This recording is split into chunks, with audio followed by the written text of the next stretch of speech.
¿cierto? Tiene que empezar a entender que uno no se puede enfocar 100% en algo. Cuando tú te enfocas 100% en algo, ahí pierdes, porque dejas de tener la visión para resolver los problemas de otra forma, ¿cierto? También tienes que saber cómo apoyarte en el equipo, en los pares y en los jefes, ¿cierto? Alejandro Luna, líder en transformación digital.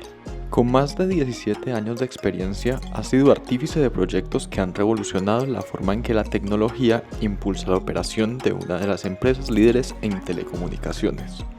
Creo que es lo que me ha ayudado pues, a saber que no todos vamos a trabajar igual, no todos necesitamos los mismos espacios, no todos necesitamos los mismos seguimientos, ¿cierto? Cada uno trabaja de una forma diferente y aunque trabajen de forma diferente hay que llevarlos como por un mismo camino. En esta conversación exploraremos sus inicios en el mundo de la tecnología, los desafíos de liderar grandes proyectos con presupuestos millonarios y su visión sobre el futuro de las telecomunicaciones. Esa ha sido como la pregunta de toda la historia que lo ha acompañado con el programa. Hemos tenido muchos retos, muchos altos, muchas bajas, ¿cierto? Y eso creo que precisamente es lo que nos ayuda a evolucionar. Prepárense para descubrir cómo la pasión, la innovación y la resiliencia se fusionan en la historia de un pionero en la transformación digital. Bienvenidos a Reaprendiendo.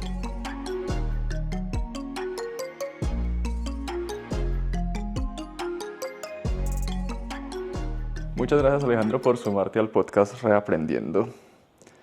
El nombre del podcast se llama Reaprendiendo y en la vida hemos tenido muchos momentos de reaprendizaje. ¿Cuál crees tú que ha sido un momento importante de reaprendizaje en tu vida? Bueno, yo creo que, primero que todo, muchas gracias, Sebas, por la invitación. Yo creo que uno de los puntos importantes, tanto en mi carrera profesional como personal, fue el momento en que me dieron la oportunidad de ser líder, ¿cierto? Entonces, yo trabajo en una empresa de telecomunicaciones desde mucho tiempo, pues digamos que inicialmente era desarrollador, especialista, hacía de todo, operación, pues a mí la parte técnica siempre me ha gustado mucho, pero llegó un momento en donde mi jefe pasaba a otra área y quiso darme la oportunidad de ser líder. A mí me pareció extraño, pero yo decía, pues yo trabajo muy bien solo, yo respondo por lo que es mío, pero pues estar pendiente de otros, tener que gestionarlos, estar revisando el trabajo de los demás, coordinando, pues no era algo que me llamara mucho la atención. Sin embargo, pues en su momento él me mostró que pues, era una forma de hacer cosas más grandes y me dio la oportunidad. Entonces creo que ese fue un momento en donde ver que realmente las habilidades que uno tiene, que son técnicas, a veces son escasas para el manejo de las personas, que realmente coordinar a las personas, aunque es difícil, se alcanzan logros muy grandes, ¿cierto? Cosas que uno solo no hubiera podido hacer, ¿cierto? El tener que responsabilizarse por los, entre comillas, errores de los demás, ¿cierto? Porque pues, un equipo uno no dice que es un error de alguien en específico, es un error de todos, pero pues al fin y al cabo alguien lo tuvo que haber cometido, ¿cierto? Entonces, tener que asumir esa responsabilidad, el tener que saber, no solo pensar que yo lo tenga claro, sino que todo el equipo lo tenga claro, que todos sepamos para dónde vamos, que todos sepamos qué es lo que tenemos que hacer. Ese, digamos, fue un momento grande de mi aprendizaje pues, en mi carrera, tanto personal como profesional. Vale. En este momento veía que tu rol actual es líder de transformación digital. ¿Qué significa exactamente ser líder de transformación digital? Bueno, uno de los puntos importantes que bueno, nos ha acompañado en los últimos años a nivel de las empresas, porque esto no es ni siquiera un tema de tecnología, ¿cierto? Es poder hacer las cosas y poder hacer precisamente un reaprendizaje de lo que ya tenemos. Muchas de las empresas por el sector, incluso en las telecomunicaciones nos pasó mucho, o sea, las telecomunicaciones nacieron, pero no había nada antes, ¿cierto? No había, y siempre que tenemos una nueva tecnología no había nada antes, entonces todas las empresas de telecomunicaciones tienen que ir avanzando en pro de que su talento, su personal logre descifrar cómo es la mejor forma de hacerlo, ¿cierto? Ya después de mucho tiempo se llegó al punto de, bueno, estas son las mejores prácticas a nivel de procesos, a nivel de tecnología, pero no, cuando nació las telecomunicaciones no había un modelo de, mire, una empresa de telecomunicaciones tiene que hacer esto. No, esto es algo que ha ido evolucionando y todo el mundo ha ido inventando. Entonces, ¿qué es esa parte de transformación? pues que si yo tengo un proceso que llevo 15 años haciéndolo, que tiene 30 pasos y yo soy feliz haciéndolo y la empresa se ha acostumbrado a que yo lo tenga, realmente lo revisemos, entendamos que no son necesariamente esos 30 pasos, que puede ser que esos 30 pasos me sirvan a mí, pero a mi cliente no, ¿cierto? Hay que pensarlo de otra forma, hay que pensar en cómo darle valor realmente al cliente, y en ese valor que hay que darle al cliente tengo que pensar en qué es lo que yo hago, cómo lo hago mejor, cómo lo hago de una forma más eficiente y sobre todo que el cliente realmente tenga un beneficio por eso, ¿cierto? Entonces, ese es, digamos, el cambio de paradigma. No pensar en cómo lo hago yo, cómo lo hace la empresa de una forma eficiente y no, realmente eso es lo que necesito para que mi cliente esté feliz, para que mi cliente vea el valor que yo le estoy dando y con base en eso, pues también yo obtener unos beneficios a nivel operativo, pues obviamente traer más clientes o tenerlos más felices por lo menos. Entiendo. Y que con este rol empezaste en 2017 como líder de transformación digital. Siento que desde el 2017 pasamos hasta por una pandemia y al día de hoy, ¿cómo ha evolucionado tu rol desde el 2017 hasta ahora? Bueno, digamos que en 2017 inició el proyecto o el programa realmente, el programa a nivel de la compañía de transformación digital. ¿Qué pasó? Como tal, las telecomunicaciones han tenido una evolución interesante. Nosotros, bueno, yo inicié en la parte que tiene que ver con telefonía móvil. Yo arranqué en el 2008 a trabajar en telefonía móvil y veníamos hasta 2014 pues, manejando un crecimiento como empresa, un crecimiento en cuanto a productos, explorando nuevas funcionalidades, nuevas tecnologías, porque todos los años sale algo nuevo en telecomunicaciones. Pero hubo un cambio importante y fue que nos unimos, hicimos una fusión con otra empresa que venía del mundo fijo. Algo que es muy estratégico en este sector, que es precisamente, yo ya no le doy al usuario solo parte de su telefonía móvil, sino que ahorita también le voy a dar sus servicios de fijo, y puede ser yo puedo ser ahora sí un partner del cliente total cuando le cubro toda su necesidad de telecomunicaciones. Pero ¿qué pasó? La otra empresa era una empresa que llevaba muchos más años, que había arrancado con telefonía fija hacía muchísimos años, ¿cierto? Que había absorbido otras empresas en algún momento, porque pues en el tema fijo es una historia muy diferente, porque pues yo tengo solo mi sector, entonces yo tengo estas ciudades con las que yo tengo cubrimiento, pues yo tengo otras, o despliego más red, o compro otras que ya tengan esa red, entonces muchas veces se compran. Entonces llegamos a una situación muy interesante en la que, bueno, yo ahora soy una empresa que en teoría le puedo dar todos los servicios al cliente, pero tengo 8 facturadores, tengo 9 CRM, tengo un montón de usos de integración y ¿cómo voy a hacer para operar con tantas plataformas? Unas de hace 20 años, otras de hace menos, ¿cierto? Unas que hacen de una forma, otras de otra.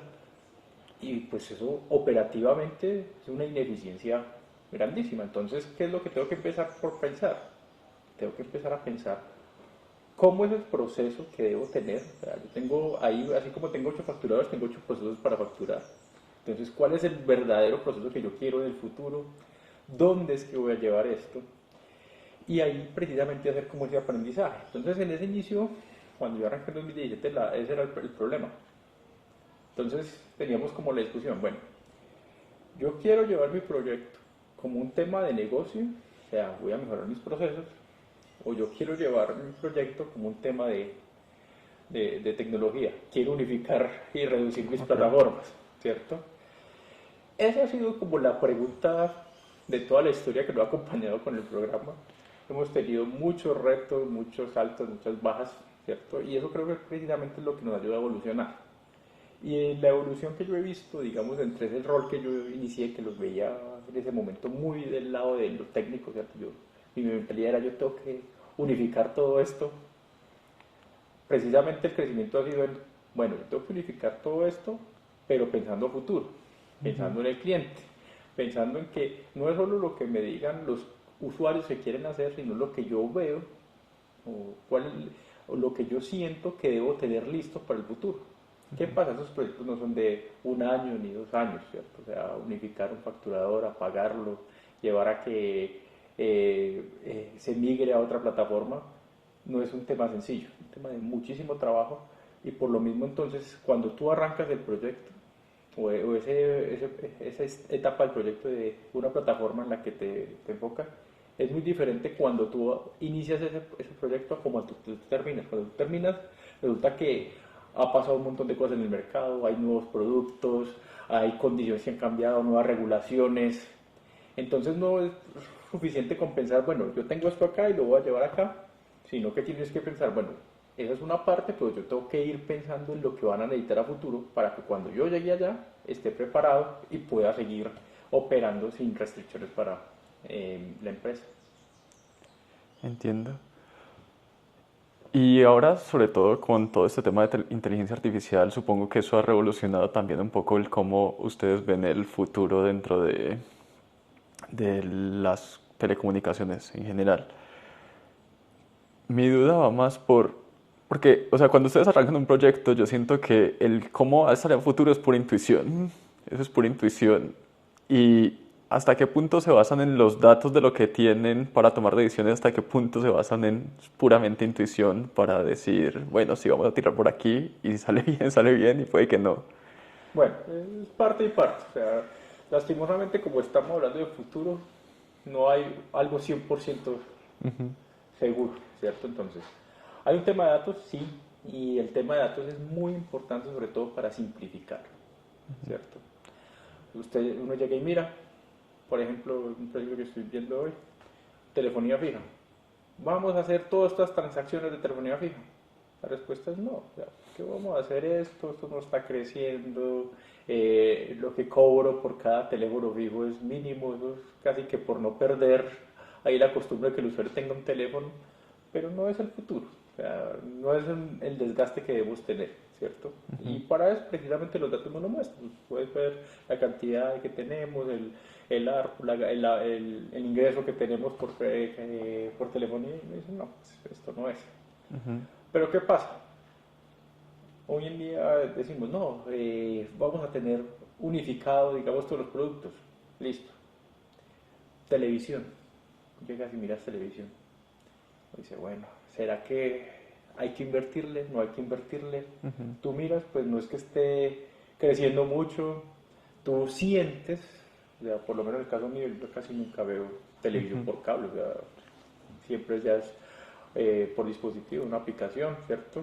Entonces uno dice, bueno, realmente, por ejemplo, esa parte, los datos todavía no nos apoyan como para decir, no hay que invertir ahí, ¿cierto?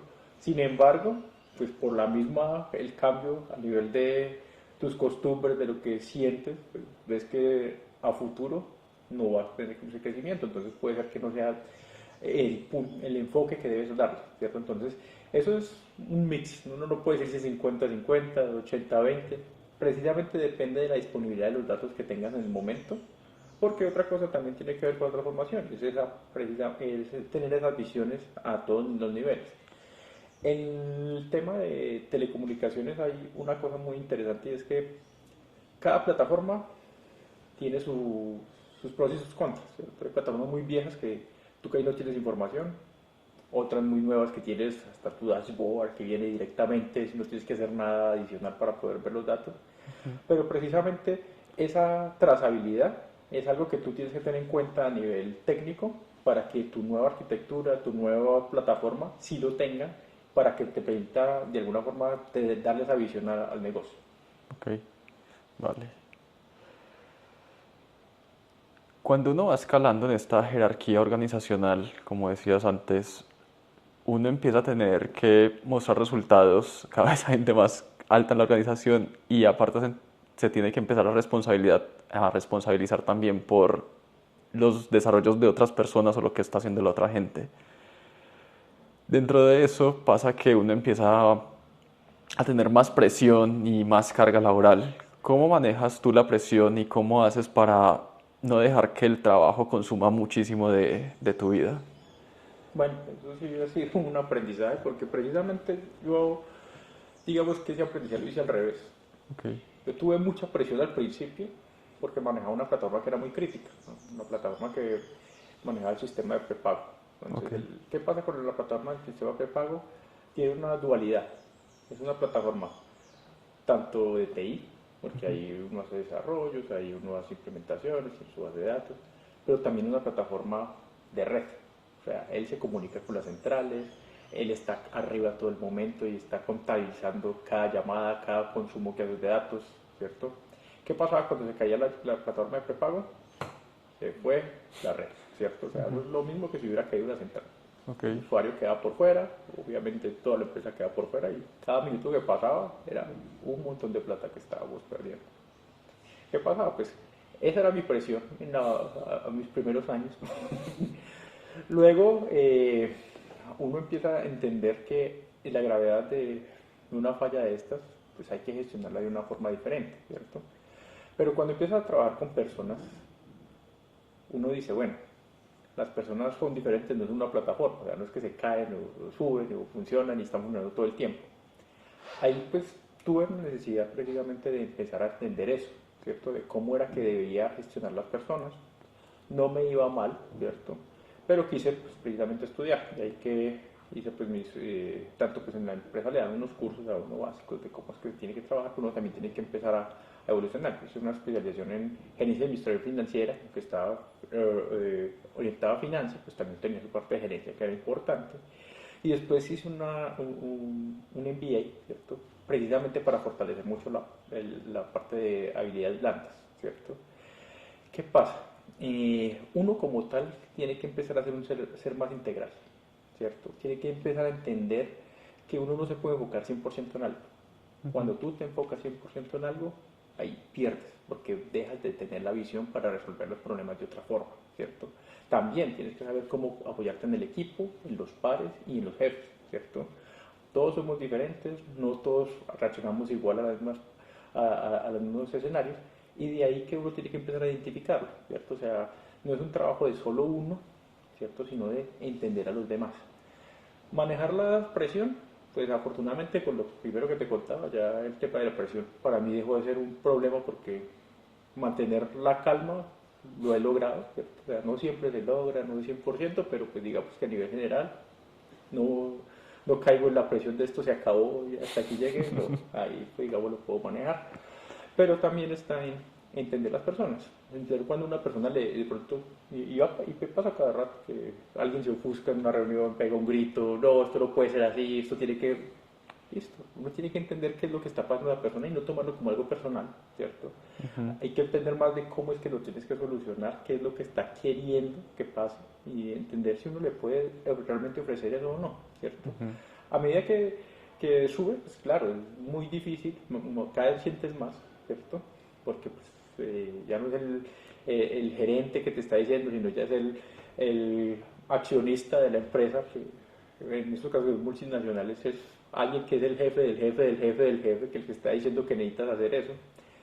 Pero ahí, digamos, es mantener la calma, llevarte el punto siempre, ¿cierto? O sea, no cerrar la puerta 100%, y te vas y lo piensas con cabeza fría y pues lo consultas con muchas otras personas, ¿cierto? Para eso es el equipo, para eso es la empresa, ¿cierto? Entonces, el tema de los resultados sí tiene que ser, yo no digo seguimiento, es confianza en el equipo.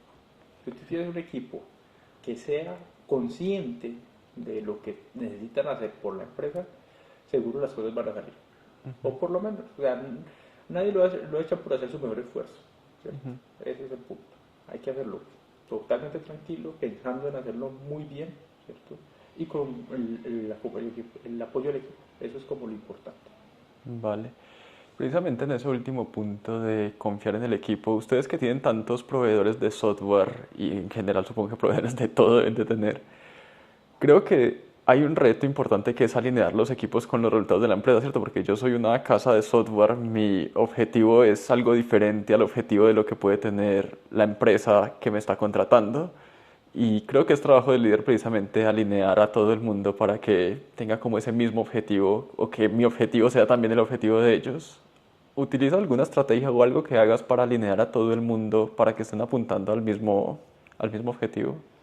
Sí, ahí hay muchas cosas, ¿cierto? Pero más que una estrategia es precisamente la cercanía con las personas, ¿cierto? Y cuando digo cercanía no es que volver amigo y que no, sino entenderlo y darle la confianza. O sea, muchas veces, y lo que acabas de decir es muy interesante, o sea, cuando yo voy de una empresa de software, necesito que me haga esto, ellos me van a hacer eso, ¿cierto? Lo hicieron bien, lo hicieron mal, se demoraron, no se demoraron, me cobraron mucho, me cobraron poco. Esos son los detalles que nunca vamos a saber, ¿cierto? Yo no entro en detalles y empiezo a alinearlos como yo trabajo, ¿cierto? A lo que realmente yo necesito. Y ese acompañamiento y esa confianza tiene que ser recíproca. O sea, yo tengo que generarle tanta confianza al proveedor que él me pueda preguntar en todo momento, que él me pueda estar contando de sus impedimentos. En el momento en que yo bloqueo eso, que me llaman y yo le devuelvo con un grito, ahí ya perdí ese equipo de trabajo, porque ellos van a trabajar de una forma aislada, no van a querer preguntar, no van a querer mostrar sus problemas, y cuando yo voy a ver qué es lo que me van a entregar, resulta que no hay nada o está totalmente mal, ¿cierto? Entonces es muy importante generar la confianza, o sea, decirles, mire, tranquilos, que lo vamos a hacer así. No, que yo no sé, bueno, entonces traigo una propuesta, revisémosla, y hacer el acompañamiento constante, o sea, no dejarlos que ellos se vayan solos, ¿cierto? O sea, hay que ser muy cercanos, hay que hacer seguimiento precisamente de qué es lo que están haciendo, cómo lo están haciendo, muéstreme, ¿cierto? O sea, y uno dirá, no, pero ¿para qué entonces el proveedor para ver si nos va a encargar de todo? Pero precisamente es eso, o sea, él puede ser muy proveedor, pero ninguna empresa es igual a la otra.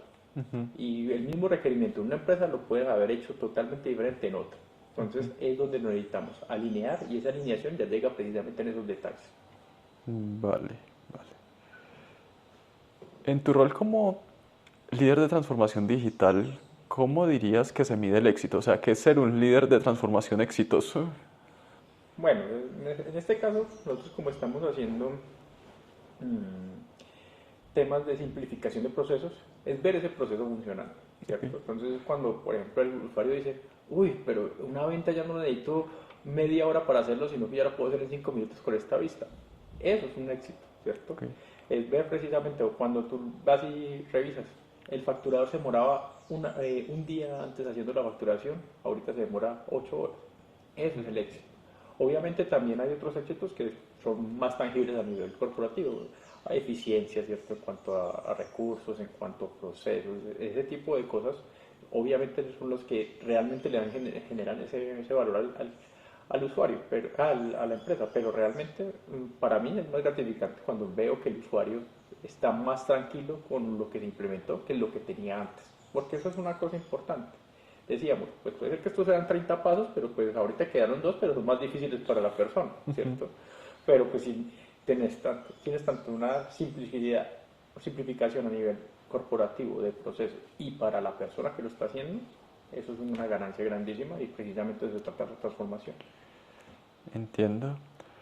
Y este rol de líder de transformación, precisamente como necesita una visión a futuro muy amplia, ¿cómo haces para mantenerte como al día en las últimas tecnologías de a donde debería de apuntarse, o a lo que por lo menos deberían de hacer un proyecto chiquito para ver cómo les va, o cómo hacen para mantenerse al día tecnológicamente, para saber cómo toman las decisiones que van a tomar a futuro? Bueno, ahí hay varias cosas, ¿cierto? Es una combinación. En lo personal, obviamente, estar pendiente de muchas fuentes de información a nivel de tecnología, ¿cierto? Artículos, revisar información, videos, podcasts, incluso unos podcasts también de algunos temas.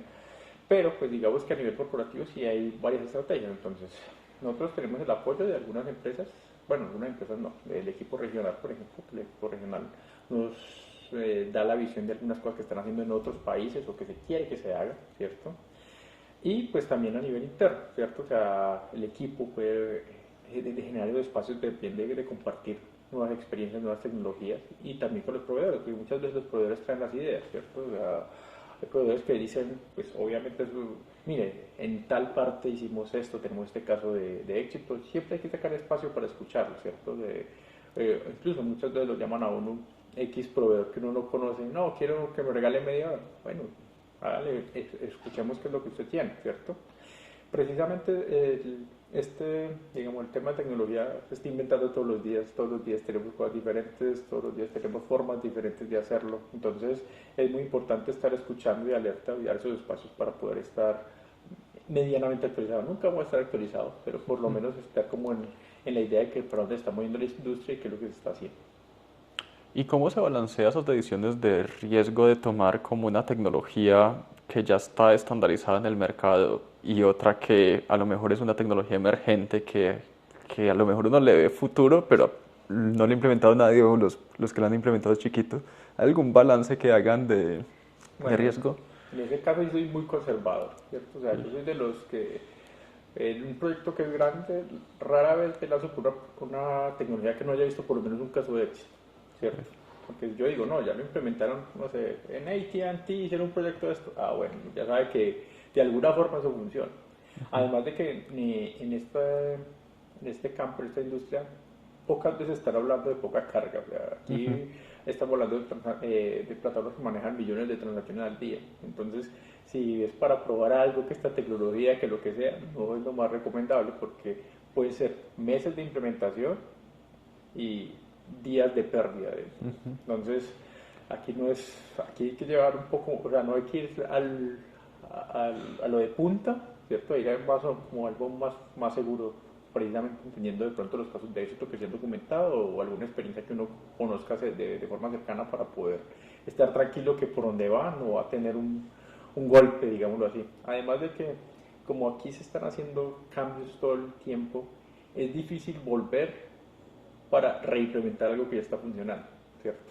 O sea, no es que lo implementé hoy y vi esta mejor tecnología y mañana voy a arrancar otra vez. No, aquí si funcionó, posiblemente se quede ahí por mucho tiempo. Entonces hay que tener esa visión muy clara y sobre todo identificar esas virtudes o esas capacidades que va a ofrecer la herramienta.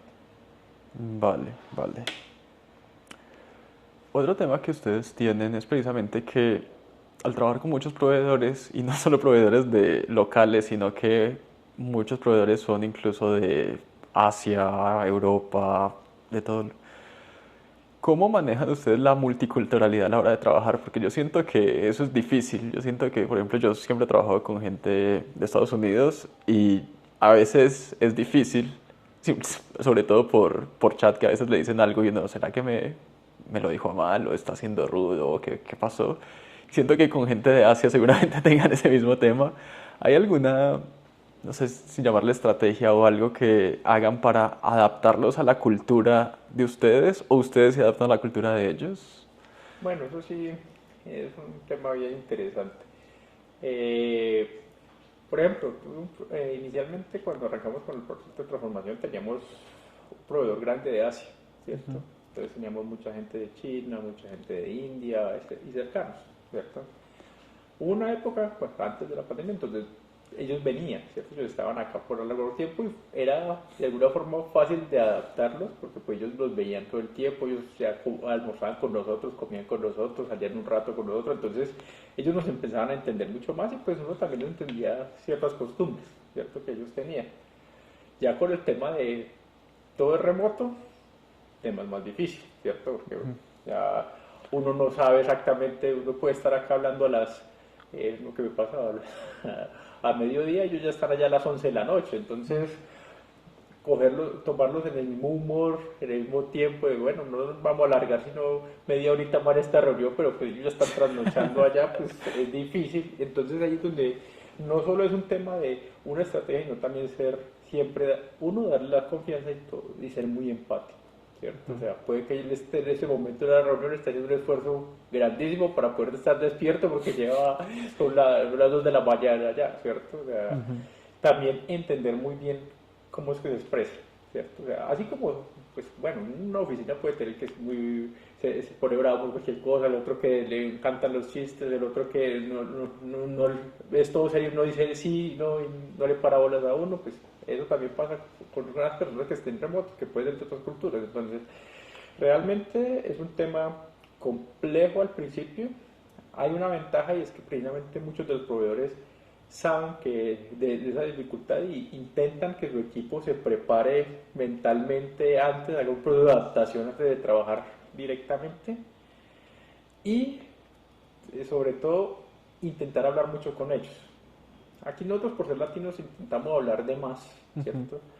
En otras culturas no están así, ellos se cierran mucho, entonces es intentar escucharlo, siempre de la opción de que le cuenten a uno, de que le expliquen, Si uno no entendió, que vuelvan y le expliquen, ¿cierto? O sea, generar esa comunicación, esa confianza poco a poco para que estén más cerca y sobre todo entiendan qué es lo que uno quiere, o sea, cuál es la posición de uno, que entiendan que no es que uno esté mandando a hacer cambios porque es un desorden, porque ellos son mucho más, digamos, cuadriculados, sino que realmente son cosas que pueden surgir, que hay que hacer, que de alguna forma hay que resolver como equipo y que ellos se sientan parte del equipo y no como un proveedor más. Okay.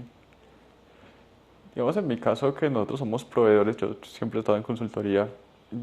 Una de las cosas que más nos tenemos fricción es precisamente eso, en que el equipo se siente como el equipo de nosotros y el equipo del cliente, y muchas veces el crear esa interacción con el cliente se dificulta, porque la gente se siente, o al revés, a veces me pasa que mucha gente se cree del cliente directamente y no se conecta ni siquiera al Slack de nosotros y todo, no, háblame por el Slack del cliente, y se dificulta mucho el traer a la gente o a este lado, o que le tenga la confianza precisamente al cliente para decir, no, esto no va a salir, o esto está yendo mal, estoy bloqueado con esto, como que falta ese tacto. Si alguien estuviera haciendo la transición que tú hiciste de tecnología, desarrollo de software, contribuidor individual, a un rol de líder, sea líder técnico, manager o lo que sea, ¿qué habilidades crees que esa persona debería de trabajar? ¿Cuál debería de ser como su base, su caja de herramientas inicial para poder dar ese salto? Bueno, eso sí es una muy buena pregunta. Y en esto sí quiero destacar algo. O sea, yo lo hice de pura, ¿cómo decirlo? O sea, de una forma muy natural, ¿cierto? Pero ya después de mucho tiempo vine a entender qué era lo que había pasado. Okay. O sea, realmente uno muchas veces piensa, no, los temas de recursos humanos, habilidades blandas, uno piensa por allá, todos compartiendo, cogidos de las manos, no. Hay un tema científico bastante interesante debajo de eso, ¿cierto? Y unas personas que escriben muy bien sobre los temas. A mí me encantó cuando precisamente en el MBA me enseñaron la teoría de la inteligencia múltiple. Ahí precisamente explican qué es lo que uno necesita para ser líder. Entonces uno empieza a revisar y lo que dicen ahí es totalmente cierto. O sea, ¿qué es lo que necesita uno? Primero, en la inteligencia intrapersonal, o sea, ¿qué es lo conocerse uno mismo, saber cómo se controla, saber cómo es uno, ¿cierto? Tener toda esa autoestima, ese tipo de sentimientos y de cosas que lo ayudan a uno saber qué puede hacer y qué no puede hacer, ¿cierto? Saber qué puede afrontar y qué no, o cómo lo va a afrontar, ¿cierto? Porque uno tiene que conocerse muy bien para poder saber qué retos puede asumir. Okay. Pero otra parte es, bueno, no soy solo yo, un montón de gente. ¿Qué debo hacer con los demás? Entonces ahora sí, ¿cómo es que me voy a relacionar con ellos, ¿cierto? ¿Cómo es que les voy a generar esa confianza, ¿cierto? Entonces, realmente las habilidades, aunque eso es pura teoría, ¿cierto? En la práctica se ven y uno, sí es cierto. Entonces, ahí sí, digamos, invitaría a muchas personas que estén haciendo este cambio o que quieran hacer este cambio, porque pues, eso es algo que es muy interesante porque no solo le ayuda a uno en los temas laborales, o sea, el tema de relacionamiento con las personas es algo que es transversal y está todos los días uno habla con alguien, así ya con el portero del edificio para decirle que le llegó el domicilio, ¿cierto? O la persona que le ayudó en la casa. Todos los días tienes la oportunidad de practicar eso y de interiorizarlo. Entonces, es una muy buena forma de entender uno poco a poco qué es lo que necesita y también empezar a relacionarse con los demás. Entonces, creo que por ahí es una vía y hay muchas teorías sobre los temas que uno puede empezar a explorar y realmente pueden llegar a funcionar. Y sobre todo para los que somos ingenieros, que somos tan de teoría, de entender qué es lo que pasa, eso es una buena forma de entender qué es lo que uno debe hacer. Entiendo. Con la visión que tienes de tecnología y con lo que ves que para dónde va el mercado y todo, ¿hay alguna película que tengas en mente y que digas, uff, es que esto puede llegar a pasar a futuro? Uy, así está difícil. No, lastimosamente la mayoría de las películas que son medio apocalípticas, ¿cierto? Entonces uno no quisiera decir, ay, no, si esta, porque, porque eso pues nos va a acabar a todo, ¿cierto? No esperaría que no lleguemos a sus extremos, ¿cierto? Sin embargo, hay cosas de las películas que uno se empieza a ver, por ejemplo, Her, que era el asistente que le hacía a uno prácticamente todo, y estamos muy cerca de eso. O sea, uno empieza a comparar y uno, no, pues realmente ya es que le empieza a dar más control a las IAs que hay, y con eso ya le puede terminar ayudando a uno todo, ¿cierto? Entonces, son esos me llaman más la atención esos pequeños detalles que uno dice, bueno, esto le sonaba a uno muy lejano y realmente no. El tema de los robots, por ejemplo, pues ya uno ve que se ha avanzado muchísimo, ¿no? Que no es que cualquiera vaya a tener un robot, sí, pero pues realmente es un tema de tiempo que el tema sea más popular. Entonces, creo que son esas cosas que uno dice, bueno, no es que sea toda la película, pero sí hay muchas cosas o muchos elementos que ya a corto plazo vamos a tener. Ujú. Sí, digamos el tema de los robots, allá en Málaga compré un robot aspiradora y me sorprendió mucho que funciona muy bien y para detectar todo y le mapea uno la casa y todo. Y hay robots que son más avanzados obviamente que el que compré, pero no compré uno con cámara porque pues tema de seguridad y me da un poco de susto aún así tener un robot con cámara que se pueda mover por toda la casa. Pero sí me sorprendió que te da todo el layout de la casa, en el inicial sabe dónde está y empieza a mapear todo y no se choca con nada. Y si quitas algo, ves algún mueble, la siguiente vez ya detecta que no está y por ahí barra y trapea. Está bueno.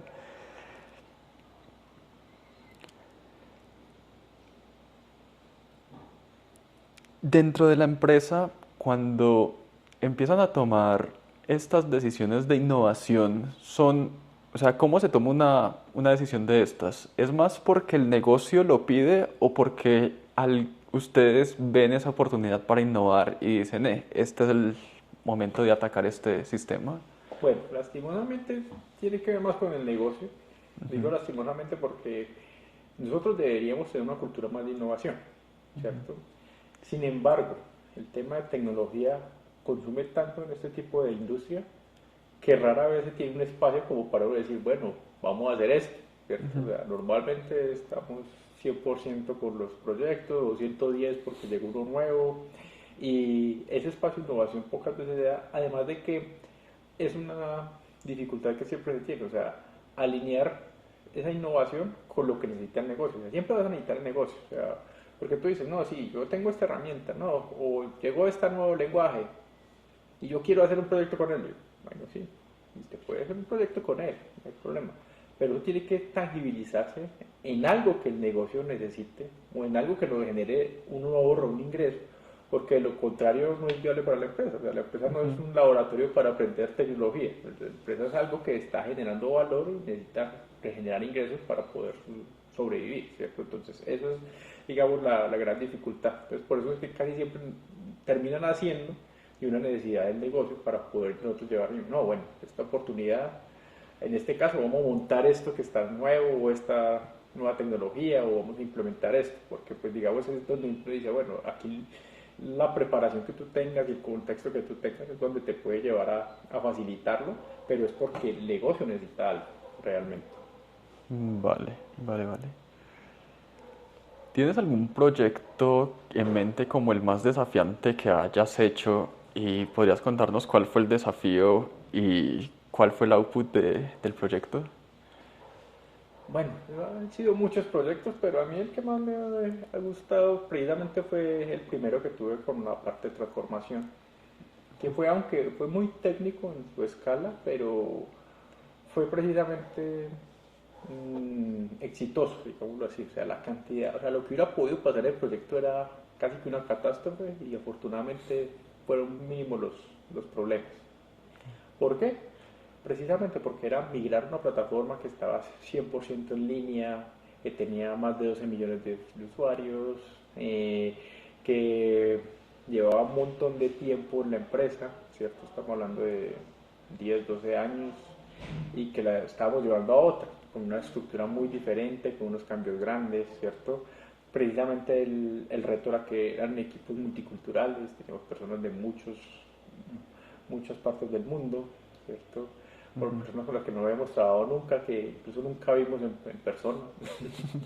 Y llevarlo a un feliz término, precisamente para mí fue gratificante, sobre todo porque al final lo que pudo, o sea, todo ese esfuerzo que se hizo, de alguna forma tradujo en que el tema funcionó muy bien y pudimos seguir incluso al año siguiente con la siguiente etapa del proyecto, sin tener que quedarnos ahí en estabilización varios años, sin tener que haber dicho, no, es que perdimos muchísima plata por este cambio, ¿cierto? Entonces, eso para mí fue muy gratificante.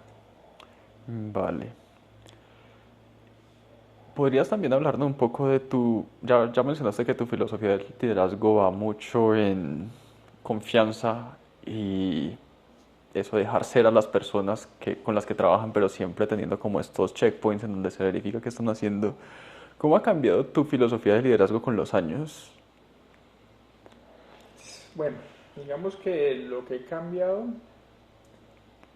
tiene que ver más, bueno, no creo que haya cambiado realmente, o sea, la confianza yo creo que siempre fue algo muy característico, lo que sí es que detectar mejor a las personas, leerlas mejor, ¿cierto? Eso creo que es lo que me ha ayudado pues, a saber que no todos vamos a trabajar igual, no todos necesitamos los mismos espacios, no todos necesitamos los mismos seguimientos, ¿cierto? Cada uno trabaja de una forma diferente y aunque trabajen de forma diferente hay que llevarlos como por un mismo camino, ¿cierto? Entonces, eso es, digamos, lo que de alguna forma sí he podido mejorar, ¿cierto? Entonces, saber que no tengo que comparar X con Y, y usted por qué me da tantos resultados y usted no, y porque yo tengo que hablar con usted todos los días y con usted no, ¿cierto? Precisamente por eso, porque cada uno tiene su forma de ser, y al tener su forma de ser, pues debo de alguna forma adaptar mi metodología o mi relación para que esa persona se sienta a gusto y dé los mejores resultados. Entonces creo que eso, digamos, ha sido como la mejora que he tenido a nivel de visión en cuanto a cómo liderar las personas. Vale. Y como líder, muchas veces, o sea, cuando se es líder de alto nivel, no se tiene tanto como visión en los detalles técnicos de la implementación. Tú al venir de un background técnico, supongo que estás más metido en los detalles técnicos de la implementación. ¿Qué tanto te metes a mirar cómo se están haciendo las cosas versus qué tanto entiendes como alto nivel de, vale, eso lo están haciendo así y sigo para adelante? Digamos que eso es algo curioso, porque yo con el tiempo cada vez intento meterme menos en el detalle. Sin embargo, el mismo rol me lleva en algún momento al detalle, ¿cierto? O sea, porque, ¿qué es lo que yo intento? Una de las, digamos, ganancias o el valor que yo doy al negocio es que ellos me cuenten su historia y yo internamente saber cómo es que lo vamos a hacer, ¿cierto? Entonces, obviamente no es que voy a llegar no, es que aquí vamos a mandar esta variable o voy a cambiar esto, no, pero sí, dónde voy a conectar, cómo voy a conectar, ¿cierto? Eso es, digamos, no es que tenga que ser mi rol, pero es algo que yo agrego de valor, ¿cierto? Entonces, cuando yo llego al equipo técnico, normalmente yo ya tengo una visión, entonces las comparto. Mire, man, me están pidiendo esto, hay que contarles siempre al equipo técnico lo funcional primero, ¿cierto? Para que ellos también tengan su idea. Y después empezamos a discutirlo.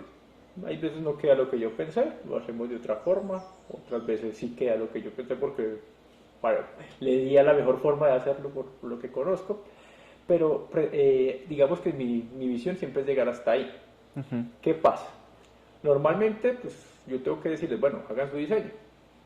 Y a mí me gusta validar precisamente qué es lo que está pasando. Me gusta validar qué es lo que está pasando a nivel de ese diseño. Entonces, de alguna forma me empiezan a contar y sobre todo, en que sea un diseño de alto nivel, yo no tengo todo el detalle, toda la información, me permito entender cómo es que lo estamos haciendo, cómo lo vamos haciendo y a medida que se va haciendo el seguimiento de cada componente, de cada parte que estamos trabajando, terminamos entonces sabiendo qué es lo que pasa. Entonces yo no me meto al detalle crítico, pero el mismo proyecto y la forma de trabajo me lleva a entender. Entonces eso es algo muy provechoso, sobre todo después, cuando ya sales a producción, está fallando algo. Tú ya más o menos sabes por dónde es, ¿cierto? Ya sabes por dónde direccionar o a quién preguntar. Pero ya es, digamos, una habilidad que uno desarrolla precisamente por los conocimientos que tiene, no es que sea algo necesario realmente. Vale. Vale, en este podcast estamos teniendo una tradición de que el último invitado le deje una pregunta al siguiente sin saber quién va a ser el siguiente invitado. La pregunta que te dejan es, si le tuvieses que hacer una pregunta a alguna persona famosa, ¿cuál sería y a qué persona le preguntarías? Esa es una muy buena pregunta. A una persona famosa yo siempre tuve o bueno, uno de los puntos importantes que de la historia importantes que me han gustado son las de Steve Jobs, ¿cierto? Steve Jobs, pues, yo creo que todo el mundo lo conoce, es un referente en nivel de tecnología, pero cuando tú lees la biografía, tú sientes que él no era tan buen líder. Entonces siempre me hubiera gustado preguntarle él cómo motiva a su equipo, o sea, cuál es la decisión de su equipo, porque para mí él seguía todo lo que no le recomiendan a uno de los libros, ¿cierto? Entonces es algo interesante porque él logró un éxito, hay que reconocerlo, pero pues si tú lees lo que hacía y cómo lo hacía, uno diría, así no debería ser. Entonces esa hubiera sido mi pregunta. Vale. Muchas gracias, Alejandro. Bueno, que estén muy bien, muchas gracias por la invitación. Gracias.